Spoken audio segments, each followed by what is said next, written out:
Hey everybody, it's Brian Asbury, and I just wanted to welcome you to today's episode. If you could, like today's episode, hit that subscribe button, and let's continue to grow the developmentally speaking brand. Today, my guest is international star. You've seen him in Mexico, Japan, Europe, and even in WWE developmental before NXT days, Mr. Sam Adonis. Sam, how are you, sir?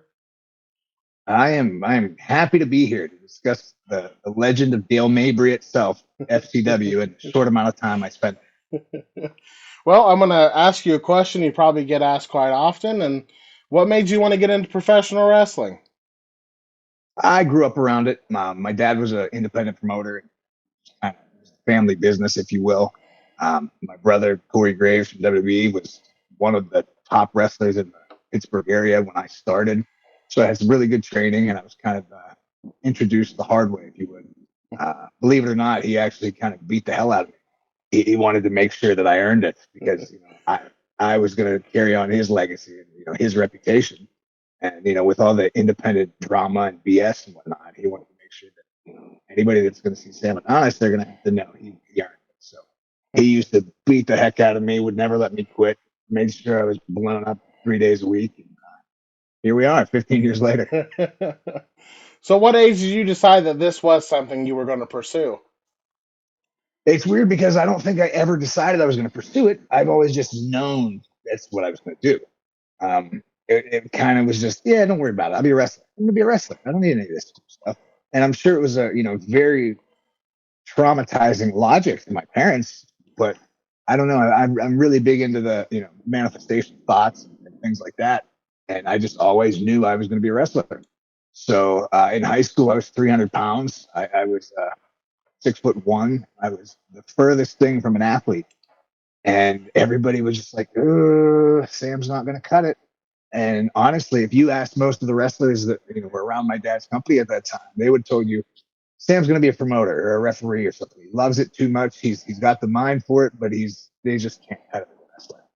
And yeah, I was signed to WWE within 2 years.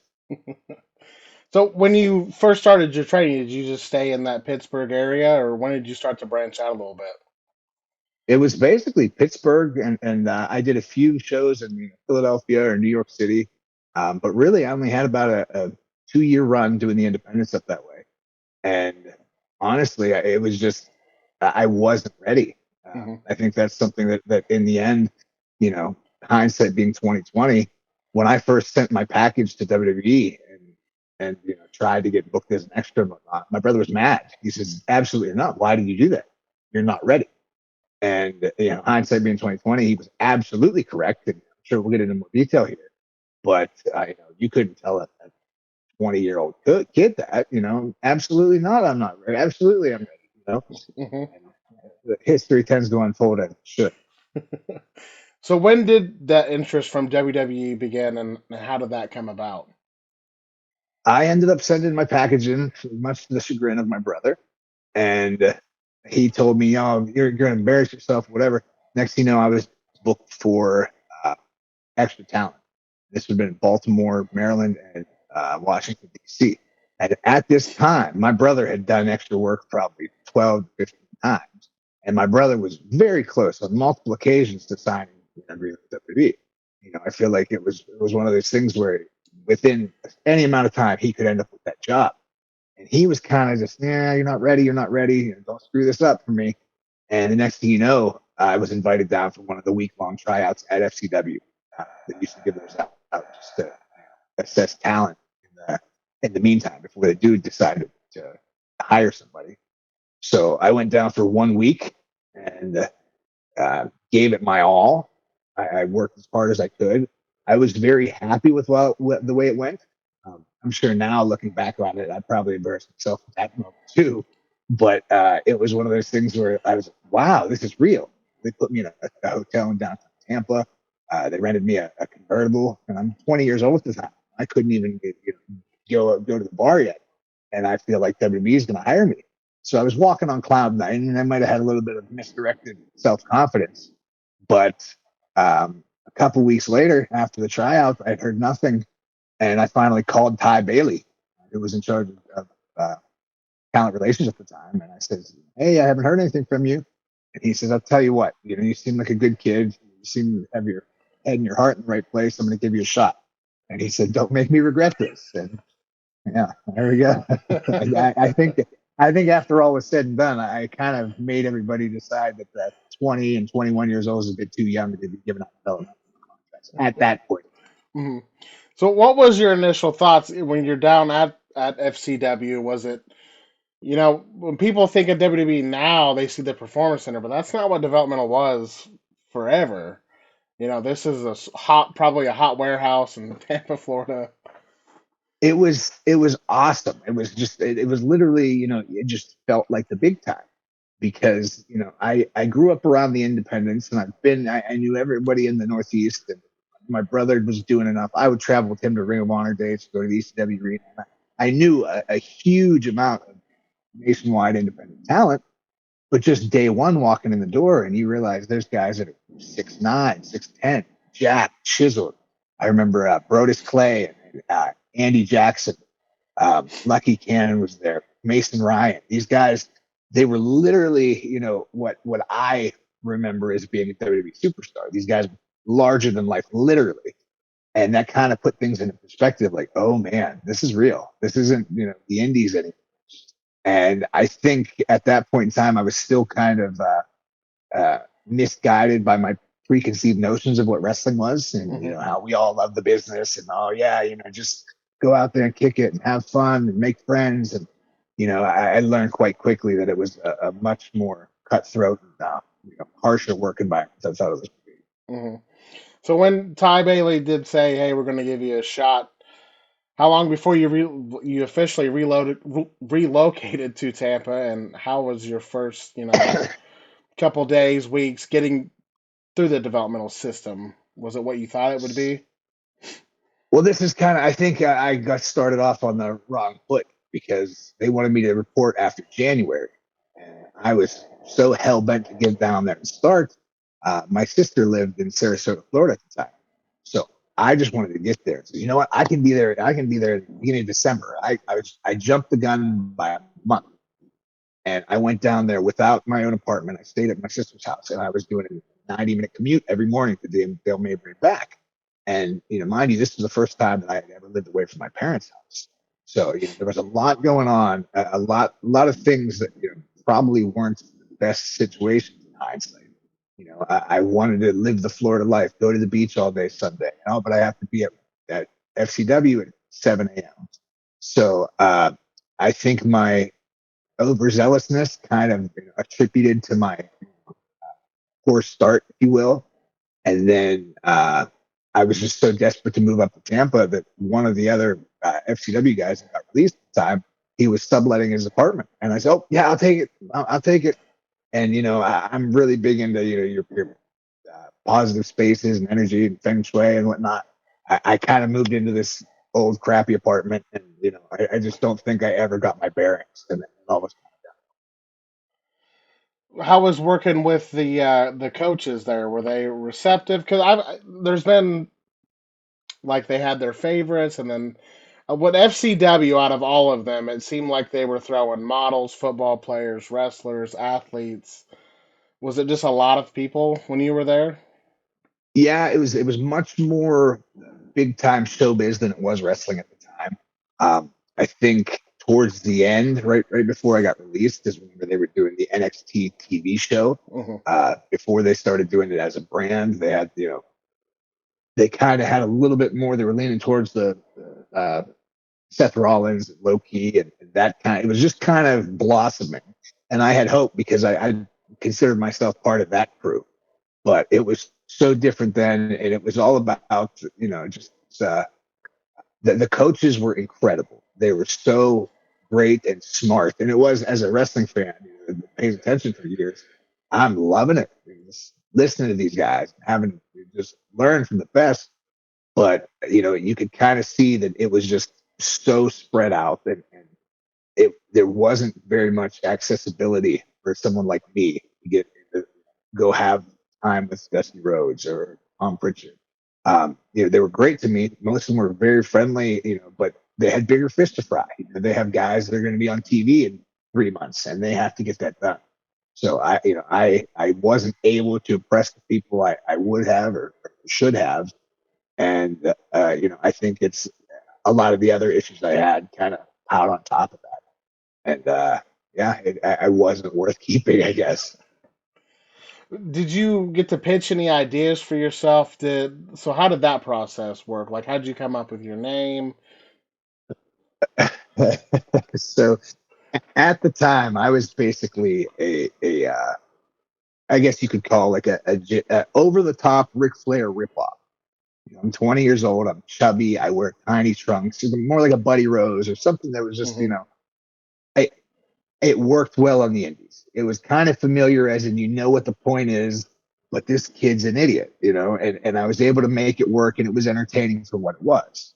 So I had this big fancy pink Macho Man Randy Savage sequin robe, and I'm not talking just like a indie version of it. I have New York Garment District. I mean, I went hard on that material and whatnot, and I had this idea that I kind of wanted to. My idea was going to be to be almost for lack of a better term, a marquee wrestler. I kind of wanted to be very like, oh my God, hey, Ricky Steamboat, hey, can you watch my match? That kind of a character, where people could laugh at it, but it was also kind of real at the time. And so I was thinking of names and Buddy Rogers, I wanted to be Buddy Holiday and just this between Billy Holiday and uh, Buddy Rogers. So we wrote down a list of names and I came up with it. And there was another one of the agents there at the time came to me and goes, hey, what do you think about Buddy Stetcher? He was but this is named after the guy in this NWA book. And what do you think? And I absolutely, sir. Whatever you need me to do. And I remember him walking away, and I looked over to my friend to the left, Brian Norton, the big Irish kid. I said, "What? What is Buddy Stetcher?" But again, I was still under the mentality, yes, sir. I'm flying the company flag as far as you let me. So I did it, and I think literally 3 days later, when they announced my name in front of everybody, like, okay, Buddy Stetcher, everybody laughed. Like, what? What is that? And that's when I started feeling about this big. Was there any coaches that you liked working with in particular more than others? I mean, Ricky Steamboat is just Hmm. incredible.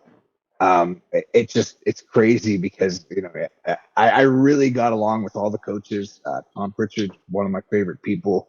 Ricky Steamboat was just incredible, just because his knowledge is deeper than he can even articulate. Norman Smiley and I got along very well because he knew I was a big fan and historian of Mexican wrestling.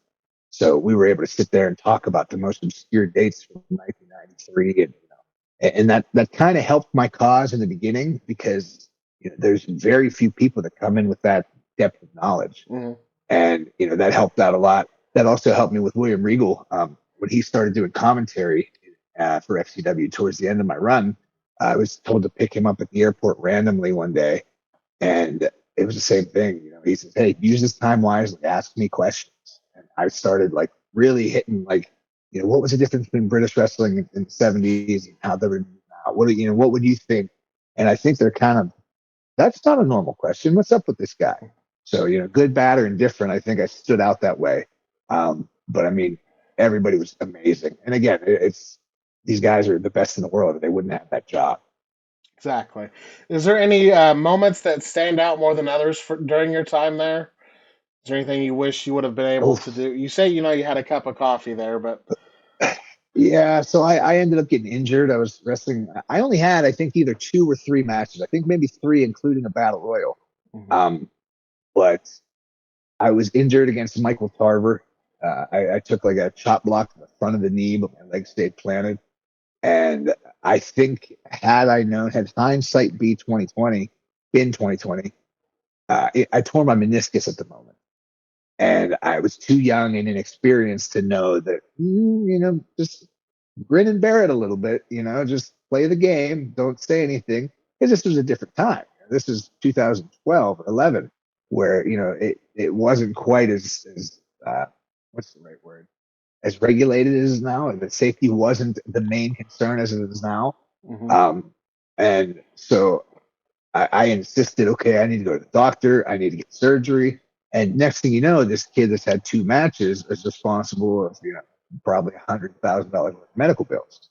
So I think had I been a little bit older and more mature, I probably would have wrote it out, maybe figured out a different situation before I presented that way. Hmm. But again, I didn't have life experience, let alone business experience. So the best thing about that was the time I spent in rehab with Dustin Rhodes. Hmm. He was rehabbing his elbow every day while I was doing my knee, and I was just picking his brain as much as possible. How long after your injury did your release come about? Oof, not very long at all. Maybe a month, maybe 8 weeks. I don't recall exactly, but again, I was in a really deep and dark headspace at the time. I Hmm. feel like that when I was not able to prove myself, that's when the quicksand arrived. That's when I would just make a mistake or upset somebody or said something, and I couldn't, get it back with a performance. So I think it was like, this guy, what's he gonna do next? What's this idiot? God, why is he here? And I think I gave myself a little bit of a reputation like that, and it's it's something that I definitely regret. But I think had I been able to manage the injury better, come back in better shape, and really stayed on top of things, I might have had a better chance. But again, I'm 21 years old. I'm Hmm. moving to Tampa, Florida. I want to go out, go to a restaurant, or the gym wasn't my number one priority at the time, and I think that's something that ultimately hurt the cause. So what was your next move after your release? It's a funny story because whenever, like I said, I mentioned before, William Regal was, I don't want to call him. I wouldn't say he became a friend because I he's a great guy. And he has a million wrestlers looking up to him. We'd all want to be his friend, Hmm. but he was great to me. He was friendly with me. He always took me out to lunch every time I picked him up and we spent some time together. So I got released on a Friday. Funnily enough, my brother was called on a Wednesday, and he said, "Hey, guess what? I'm in FCW." I was so excited for 2 days. Following Friday, I was released. But anyway, I got released on that Friday, and Saturday night, Impact was having taping at the Impact Zone Hmm. out in Orlando. So I was just all over the place mentally, and why not? I don't go. I have nothing, no other responsibilities, and drive out to Orlando. So I went in that place, and I had no idea that it was some sort of lottery system to get your tickets. You had to wait outside, and like there was only some. They didn't just let anybody in. I mean, there had to be a way you could get in.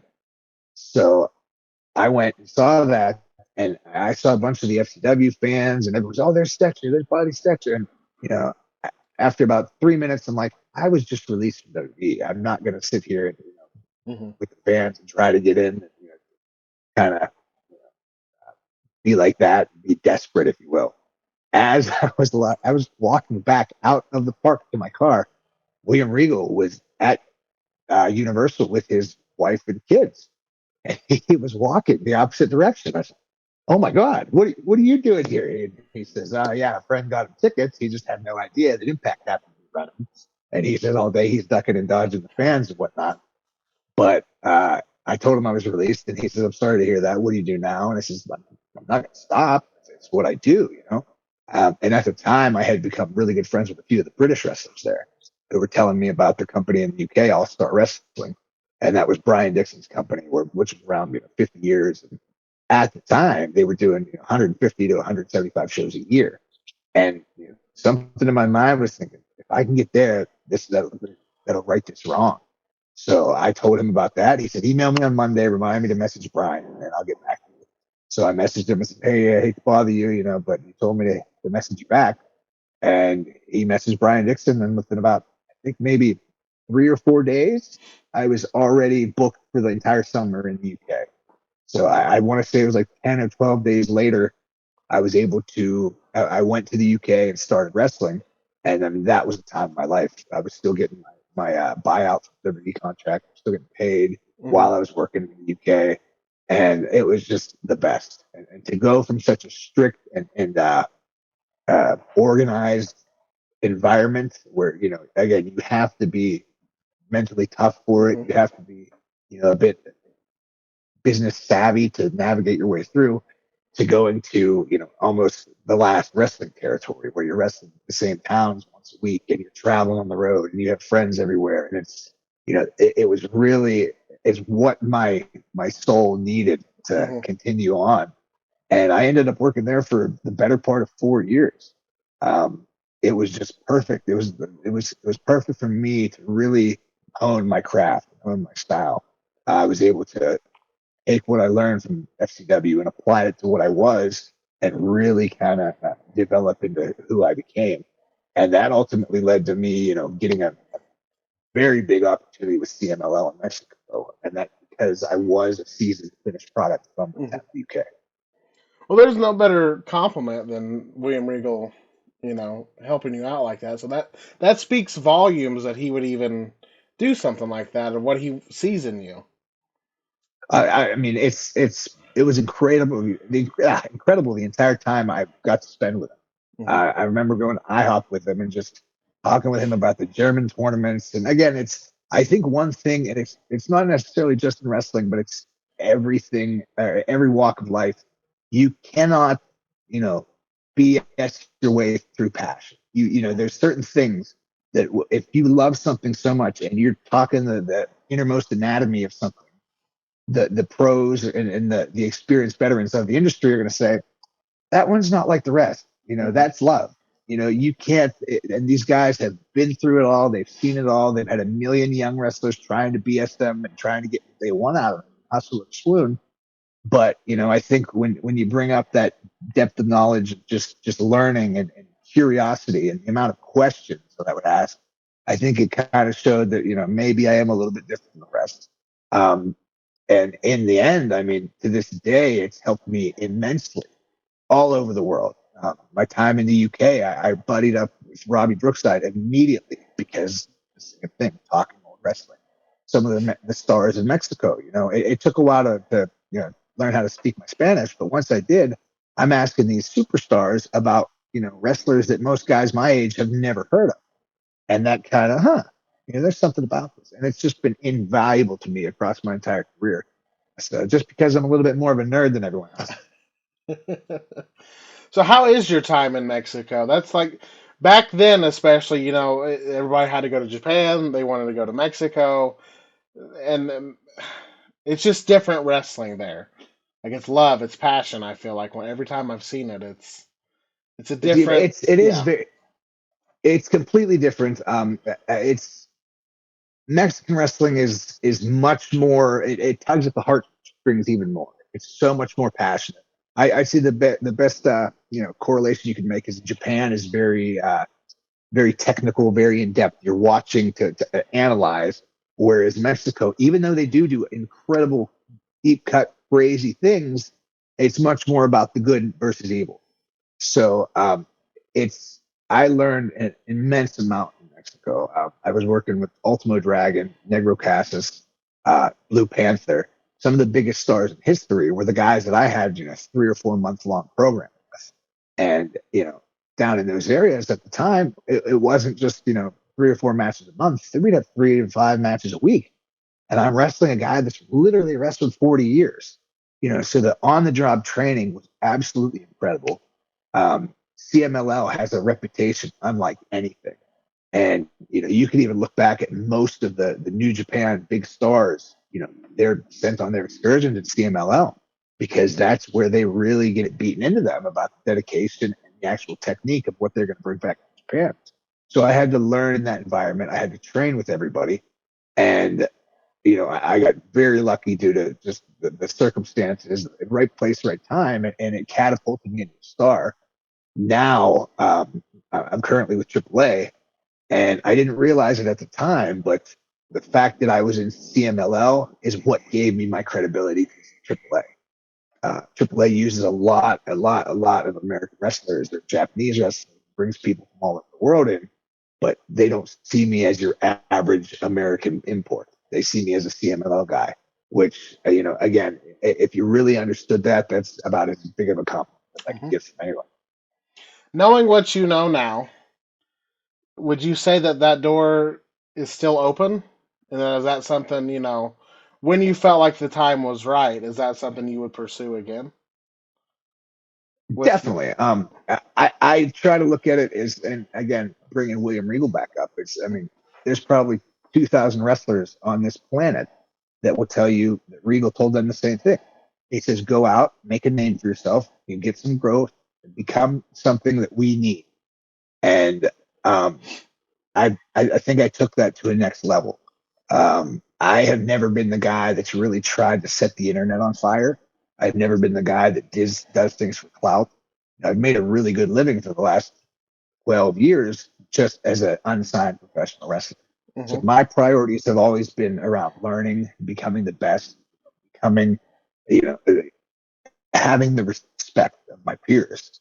And, I think there's a certain amount of wrestlers now, whatever company they may be with, sometimes they may have all the clout in the world or might be the coolest guy in the independents. And then when you see them on, whatever TV show they're on, they might be, showing their cards a little bit too much. Maybe they weren't ready for those positions.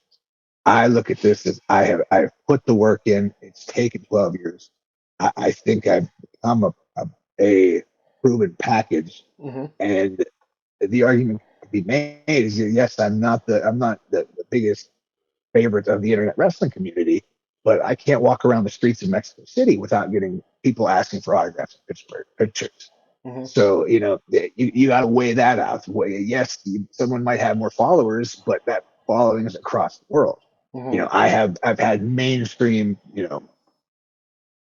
TV level success in Mexico, and I think there's a value to that. Um, I would love the opportunity to go back. Obviously, to see my brother every week would be incredible. See my sister-in-law every week would be incredible. I've grown a lot as a person, and if it were another opportunity were to present itself, I would definitely be, up for having that conversation.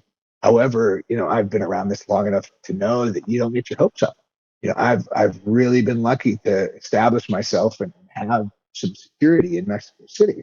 It's something that not many foreigners can ever say they've done. Chris Jericho did it. Art Barr did it. Vampiro, very few. I mean, you probably have a list of 10 or less that it could be on this short list. So, it's not worth putting that in jeopardy and hmm losing something, just on the idea of an opportunity. But, I would love the opportunity to speak with somebody and hopefully make it happen sooner or later. It just goes to show you that that time period didn't define who you were.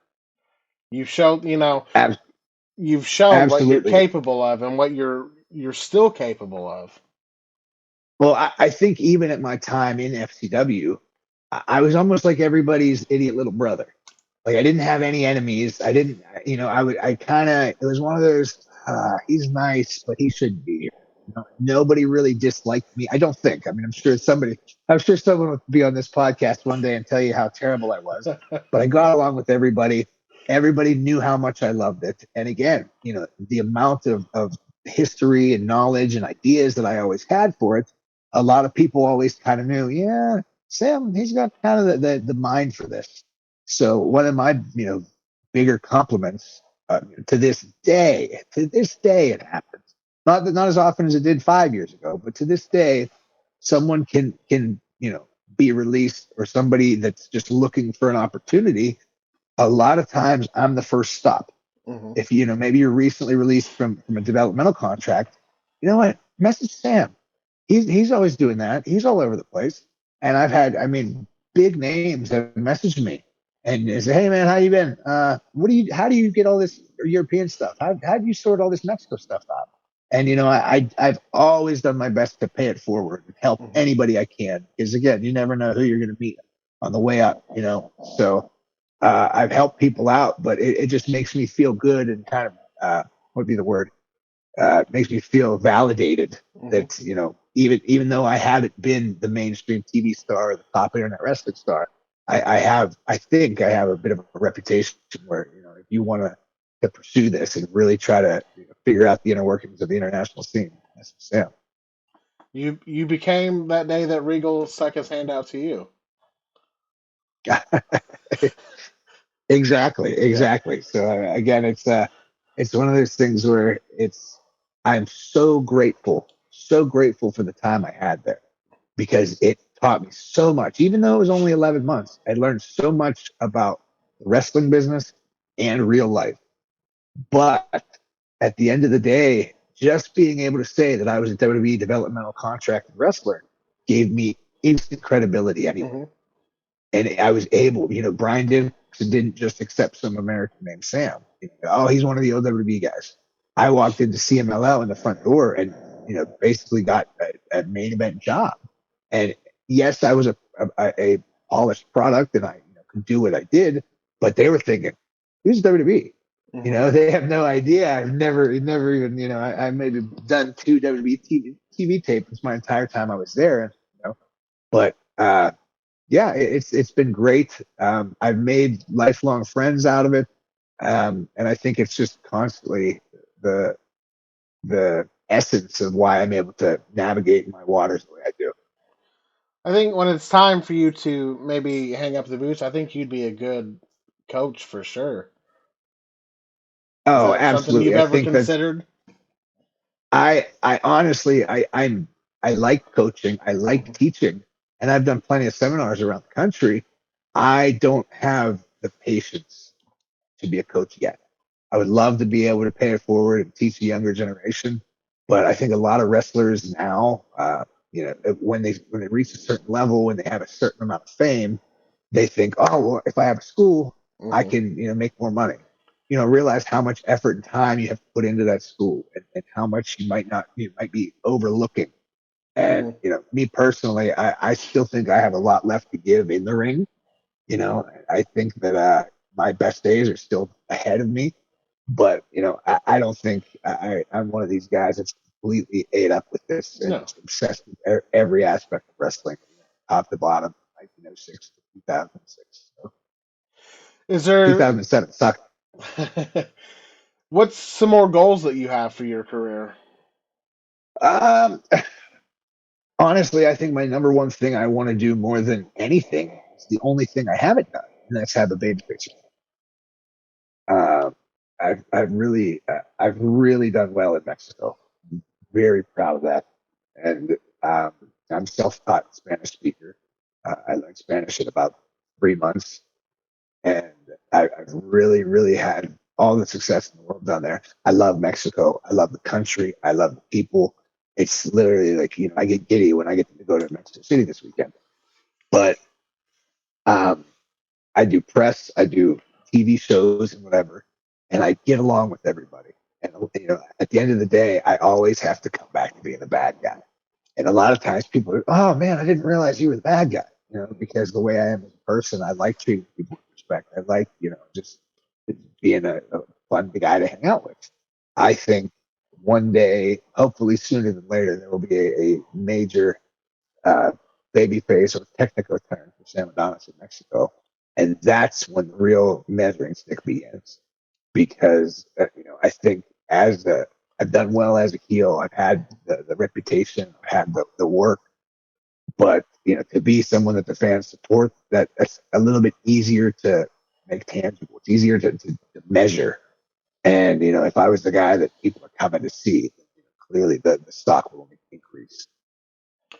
I've got to see some of your stuff, and like you just keep going up and up and up, and I just love the fact that that time period didn't define who you were, and you just keep building your stock up, and all these people reach out to you. That's got to be a good feeling that people like. Why don't you get a hold of Sam? Get a hold of Sam.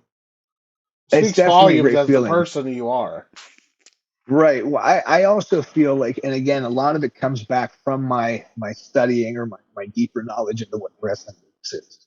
You got to understand, back in the 60s, 70s, 80s, these guys are wrestling 300 nights a year, or 350 nights a year at a territory. They're after these long, stretches of wrestling, it still takes 5 or 6 years for them to get into a prime. Now, the modern wrestler, if you're lucky, you might have 4 matches a month. Hmm. So to do what one wrestler did in 1978, to have 300 matches is going to take you 4 years. Hmm. And I think just society in general has sped up everybody compares themselves to everybody else. Social media is comparable. I think people are in such a rush. They're in such a hurry to get it, and if they don't have it now, they're a failure. A lot of people either walk away, or they get there too early, and they kind of fade away. I think I arrived too early and at the best possible time, because clearly I wasn't going to quit at 21 years old. Mm-hmm. I was able to step back and realize, okay, big picture. These guys.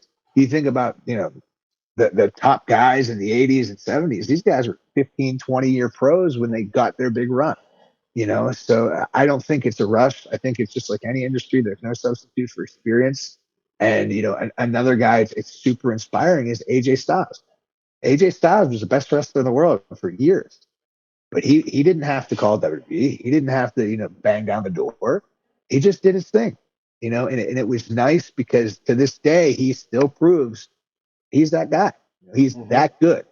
And I personally take that almost as not a challenge, but as like motivation. Okay, I still can. I can still be the guy. It might take a little longer, but it's 100% a marathon and not a sprint. And if you sprint in wrestling, you're just going to burn yourself out. I couldn't agree more. A lot of people feel it's got to be WWE or bust, and then they don't enjoy the whole journey or the process to what their goal is. And like you said, they'll just burn themselves right out. I always say a wrestler needs to have their heart broken about 4 or 5 times before they're ready to be successful. Hmm. And I think in modern society, there's a lot of people that they might do well for their first year or two. Then they get their tryout and they might get to NXT at 4 or 5 years in, but they put all that eggs in that basket, and they don't realize that 5 years in the grand scheme of a pro wrestling career is nothing. So Hmm. maybe they do get released because of budget cuts or whatever. Next thing you know, oh, I'm quitting. No, I'm done. I'm just going to go do a Twitch stream. I'm going to do a YouTube channel. And they really believe it's over. I blew it. And it's not like that at all. There's always opportunity to better yourself. There's always somewhere else to go to apply your trade and get better. And like I said, AJ Styles being an example, or some of the guys now. They just had Tonga uh, Tonga Loa. These guys, Tonga Loa was in FCW with me. Saw him again 5 years later in CMLL. Then he had his run in New Japan. He deserves to be there. It took Hmm. a while, but now being there, he's going to have a chance to be respected and to be, he's going to be seen as who he is, as opposed to just being, a low end employee that had to bend over backwards. Hmm. Where can people reach out to you at? I am on Instagram, X, and Facebook at Real Sam Adonis. Yeah, most of my information is on there. I do AAA TV tapings usually once or twice a month, and I always try to do my best to post the links up. AAA is on Sunday nights at 9 o'clock on YouTube. That's when they air new episodes, so there's always a chance for fans to see that. Triple Mania is in Tijuana on the 15th of June. It's a Saturday night. It's on Fight TV. I implore anybody to watch Lucha Libre. Please watch and come into it watching. Open your mind. Don't just compare it to Silver King against Rey Mysterio from 1996. You got to come into Lucha and understand. Okay, this is WWE plus the circus in the same ring. And if you come into it with that open mindset, you're going to realize how incredible it is.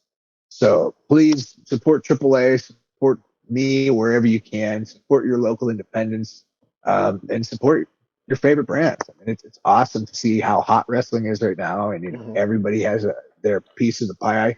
Um, it almost makes me feel like the process was worth it. Now, right, I'm just now getting into my prime, and this is Hmm. a good. I'm in the right position to be in. So feeling good. That I couldn't agree more. So there's so much more that you're going to bring to the table, and I'm excited to see what the future holds. If you, I I have, appreciate it. if you had any advice to give to anybody getting into professional wrestling, what would it be? Don't rush. Take your Hmm. time. Get good. Learn the basics. Basics now are almost considered an advanced skill. Everybody can go and have a 12 to 15-minute match with their false finishes and, you know, pretend like they're having a WrestleMania main event. But I see guys that are 10-year veterans that take an arm drag to the side. You know, they fall over and they're just little silly mistakes. And, Mhm. you know, it doesn't matter how much clout and how much attention you get online. The second somebody sees that you have no basic, you have no credibility. So I think take your time, get good at the little stuff, don't rush, you know, and yeah, that's about it. I just want to say thank you for taking a little bit of time about to talk about your time in FCW. Thank you for what you've done for professional wrestling and what you continue to do, sir. It's been an honor to have you on tonight. Thank you for having me, man. Anytime you're ready to talk about some FCW stories, we'll do round two. Absolutely. And if there's anything I can ever do, please feel free to reach out. Thanks a lot, my friend. I appreciate it.